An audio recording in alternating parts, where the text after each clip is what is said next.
Gökhan Bey, şu bizim mikrofonu biraz sağa alabilir misiniz? Zeki Müren de bizi görecek mi? Süremiz bakalım. Ne yapalım?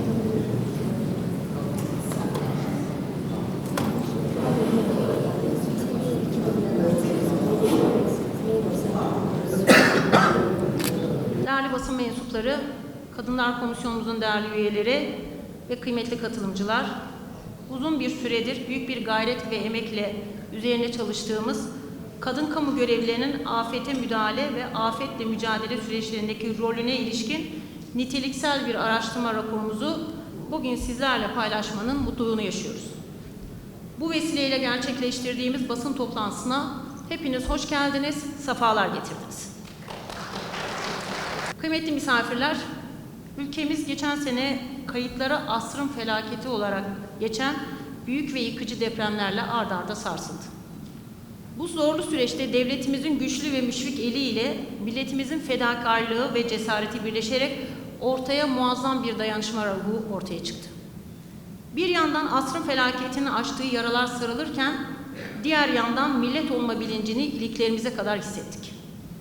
Ülke olarak tek yürek olduğumuz bu ağır imtihanda memur sen ailesi olarak bizler de sendika yöneticilerimizle, üyelerimizle, arama kurtarma ekiplerimizle, genci, yaşlısı, kadını, erkeğiyle üstümüze düşeni yapmaya gayret ettik. Depremin ilk anından itibaren Genç Memur Sen bünyesinde kurulan 270 kişilik Memur Sen arama kurtarma ekibimizle enkazda nice canın kurtulmasına vesile olduk. Şimdi dayanışma vakti diyerek 70 ilde yardım kampanyası başlatarak yaklaşık %60 tırdan fazla aynı yardımları bölgeye ulaştırdık. Barınma ihtiyacının karşılanması için konfederasyonumuz ve bağlı sendikalarımızın Ankara başta olmak üzere tüm konuk evi ve sosyal tesislerini depremzedelerin kullanımına açtık. Kadının halinden en iyi kadın anlar diyerek kadın komisyonlarımızın öncülüğünde depremzede kadınlarımızın ihtiyaçlarını gidermek için kadın paketi kampanyası ile onlarca tır yardım malzemesini deprem bölgesine ulaştırdık. İlk günden itibaren çadır ve konteyner kentlerde yaptığımız ziyaretlerle bölge halkına çok ciddi psikososyal destek sağladık. Sivil toplum kuruluşlarının özellikle afet esnasında ve afet sonrası süreçte ne kadar hayati bir rol üstlenmiş olduğunu gösterdik ve bizzati gözlemledik. Kıymetli misafirler, ülkemiz sadece deprem tehdidiyle değil, aynı zamanda seller, orman yangınları, heyelan gibi çeşitli afet tehditleriyle her an karşı karşıya. Bu bağlamda bir afet ülkesi olduğumuzun ve afetin eskimeyen bir gündem olduğunu da farkındayız. Maalesef afetlerin kaçınılmaz olduğu bir coğrafyada yaşıyoruz. Bundan dolayı toplumun tüm kesimlerinin afet bilincine sahip olması, afet bilincinin bir kültür haline dönüşmesi, afet yönetiminin tüm basamaklarının sağlıklı bir şekilde işletilmesi gerekmektedir. Biz konfederasyon olarak bu hususta tecrübelerimizden dersler çıkarmayı ve ülkemizin afet yönetiminin her aşamasında katkı vermeyi arzu ediyoruz. Bu minvalde bugün lansmanını gerçekleştirdiğimiz bu araştırma raporunda kadın kamu görevlilerinin afet yönetimindeki kritik rolü vurgulanmıştır. Ne yazık ki kadınların afet yönetimine katılımı ve ihtiyaçları genellikle göz ardı edilmektedir. Raporumuz topluma kazandıracağı farkındalık itibariyle de özgün bir değere sahiptir. Bu çalışmada kadın kamu görevlilerinin afete müdahale ve afetle mücadele süreçlerinin tamamına katılımını artırmak ve afetlerin kadınlar üzerindeki etkilerini anlamak için kapsamlı bir çaba ortaya konmuştur. Türkiye'nin farklı bölgelerinden afet deneyimi yaşamış 60 kadın kamu görevlisinin tecrübelerine dayanarak derinlemesine bir inceleme sunan bu raporun aynı zamanda afet yönetiminde kadın liderliğinin önemini vurgulayarak politika yapıcılar, karar vericiler ve ilgili tüm paydaşlar için değerli bir kaynak olmasını da umut ediyoruz. Kıymetli misafirler, Bu bağlamda raporumuzda öne çıkan bazı politika öneri başlıklarını sizlerle paylaşmak istiyoruz. Afet yönetimin tüm aşamalarında, afet öncesi, afet sırası ve sonrası süreçte kadın katılımı teşvik edilmelidir mutlaka. Kadınların afet hazırlık gruplarına katılmaları ve karar alma süreçlerinde yer almaları sağlanmalı, liderlik becerileri geliştirilmelidir.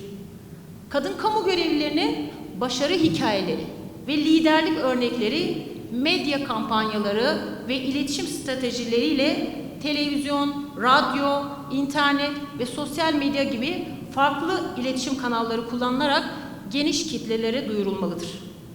Afet anında bilhassa kadınların temiz su kaynaklarına erişim zorluğundan salgın hastalık riskine kadar çok hayati sorunlar yaşadığı gözlemlenmiştir.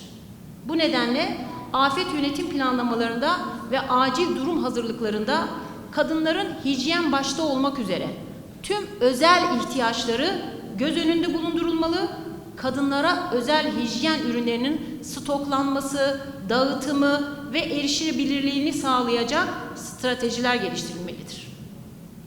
Afet durumlarında kadınların güvenlik ve mahremiyetini koruyabilecekleri tuvalet, lavabo gibi altyapı hizmetlerinin sağlanması için de özel önlemler alınmalıdır.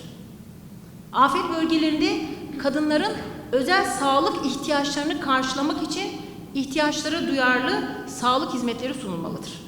Bu hizmetler kadınların rutin sağlık kontrolleri ve ilaç ihtiyaçlarını karşılamak için özel önlemleri içermelidir.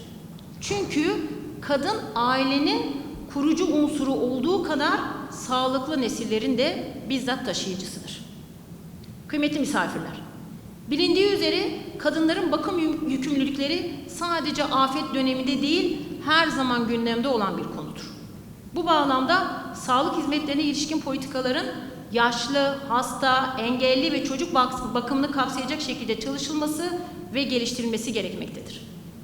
Kadın kamu görevlilerine yönelik afet sonrası hızlı hareket etmek, acil durum müdahale yeteneklerini geliştirmek ve toplumla ilişkilerini güçlendirmek için özel eğitimler ve simülasyonlar düzenlenmeli, etkili iletişim ve katılımcılık stratejileri de geliştirilmelidir. Bu sayede kadınların devletin temsilcisi olarak halkın ihtiyaçlarını karşılamadaki etkinlikleri artacak, toplumun güvenini de kazanmaları kolaylaşacaktır. 6 Şubat depremlerinde devletimiz tüm imkanlarını seferber etmesine rağmen afete müdahalede yetersiz kaldığımız durumlarının olabildiğini ne yazık ki birlikte tecrübe ettik. Bugün 6 Şubat depremlerinin üzerinden bir yılı aşkın süre geçmiş olmasına rağmen hala bazı aksaklıkların özellikle altyapı noktasında yaşandığı da bilinmektedir. Bu durum esasen ortaya koyduğumuz sorunların aradan geçen zamana rağmen güncelliğini koruduğunu da göstermiştir. Böylesine büyük afetlerde her şeyi devletten bekleme kolaylıcılığını kaçmanın maliyeti 10 yıllara sirayet edebilmektedir. Bu nedenle afetin sürekli ve yakın bir tehdit olduğu gerçeği gözetilmeli, afetlere hazırlık için ilgili bakanlık ve sivil toplum kuruluşlarının bir araya gelerek belli bir plan ve iş bölümü dahilinde koordineli çalışabilecekleri sosyal paydaşlıklar oluşturulmalıdır. Kıymetli misafirler, değerli basın mensupları, bunların yanı sıra konfederasyon olarak afet sürecine ilişkin daha evvel de gündeme getirdiğimiz ve kazanıma dönüşmesi için de mücadele verdiğimiz taleplerimizi de bugüne fırsat olarak tekrar hatırlatmakta yarar görüyorum. Sizlerin de takip ettiği üzere deprem bölgesinde yeniden bir inşa, onarım ve rehabilitasyon süreci tüm hızıyla devam ediyor. Bu sürecin sağlıklı ilerleyebilmesi, bölge halkının diğer illere göçünün önlenmesi ve mali imkansızlıkların giderilmesi için deprem bölgelerinde istihdam edilen veya edilecek olan kamu görevlilerine mali, sosyal ve özlük haklar bakımından ivedi iyileştirmeler yapılmalıdır. 6 Şubat depremi nedeniyle hem vefat eden hem diğer illere tayin olarak giden kamu görevlilerinin yerine bölgede başta teknik personel olmak üzere yeterli istihdamın olmaması büyük bir sorun oluşturmaktadır. Deprem bölgesinde kamu hizmetinin eksiksiz yürütülmesi için öncelikle istihdamı artırmak ve tayin, geçici ya da sürekli görevlendirme uygulamalarının kapsamını genişletmek gerekmektedir. Bu minvalde bölgeye ilave ek kadro ve pozisyon da tanınarak istihdam sağlanmalı, teşvik uygulamaları ile bölgeye gitmek isteyen kamu görevlilerinin de imkanları artırılmalıdır. Bilindiği üzere mevcut durumda AFAD tarafından yapılan kira yardımı prefabrik evlere ve konteynerlara geçiş sonrasında kesilmektedir maalesef.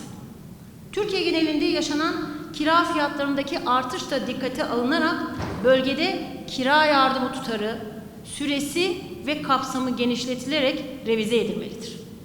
İstihdam edilen ve istihdam edilecek kamu görevleri için öncelikle konut sorunu çözülmeli, TOKİ ve benzeri kurumlar aracılığıyla kamu görevleri için ayrı konut projeleri de hayata geçirilmelidir. Yine bildiğiniz üzere Memursen'in kazanımıyla geçen yıl 460.000 sözleşmeli personel kadroya geçmiş, sözleşmeli personel istihdamında birlik sağlanmıştır. Fakat yapılan düzenlemede mevcut sözleşmeli personelden kadroya geçirilen kamu görevlilerinin 3 yılı doldurmamaları nedeniyle eş tayininden faydalandırılmamaları aile bütünlüğünün parçalanması başta olmak üzere ağır mağduriyet oluşturmaktadır. Özellikle deprem bölgesindeki kamu görevlileri başta olmak üzere kadroya geçen personele 3 yıllık süre sınırının uygulanmaması ve eş tayin hakkından faydalanmaması olumlu bir düzenleme olacaktır. Deprem ve benzeri doğal afetlerde eşleri de çalışan kamu görevlilerinden birisinin idari izinli sayılması, çocukların bakımı ve yaşadıkları travmayı atlatma noktasında kolaylık sağlayacaktır. Bakın bu bağlamda halihazırda Aile ve Sosyal Hizmetler Bakanlığımızın da sıcak gündeminde olan esnek çalışma modellerinin pilot uygulama olarak depremden etkilenen illerde denenmeye başlanması bir imkan olarak değerlendirilebilir. Kıymetli katılımcılar, değerli basın mensupları, kadınların güçlendirilmesi ve katılımın teşvik edilmesi daha dirençli, daha sağlıklı ve daha adil toplumlar inşa etmek için kritik bir adımdır.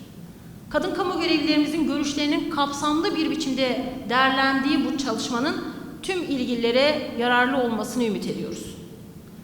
Başta yazarlarımız Profesör Doktor Emrah Akbaş ve Uğur Kılıç hocalarımız olmak üzere raporumuza katılımcı olarak katkı veren tüm kadın kamu görevlilerimize, çalışmanın saha araştırması boyutunda yer alan mesai arkadaşlarımıza ve raporun hazırlanma sürecinde emek veren herkese hasretten ayrı ayrı teşekkür ediyorum. Bu vesileyle bir kez daha asrın felaketinde hayatlarını kaybetmiş olan, işlerinde teşkilat mensuplarımızın ve üyelerimizin de yer aldığı 10 binlerce insanımıza Cenab-ı Hak'tan rahmet diliyor, hayatta olan depremzedelere sağlık, sıhhat, afiyet ve huzur diliyorum. Katılımlarınız için her birinize ayrı ayrı hasreten teşekkür ediyorum. Araştırma raporumuzu tüm kamuoyunun istifadesine sunuyoruz. Şimdi raporumuzun içeriğiyle ilgili, detaylarıyla ilgili bilgi vermek üzere hocamızı da kürsüye davet ediyoruz. Buyurun hocam lütfen. Hoş geldiniz. Ben Yıldırım Beyazıt Üniversitesi'nde öğretim üyesi olarak çalışıyorum. Evvela şunu söyleyerek başlayayım. Uzun zamandır sadece kadınlardan oluşan bir grupla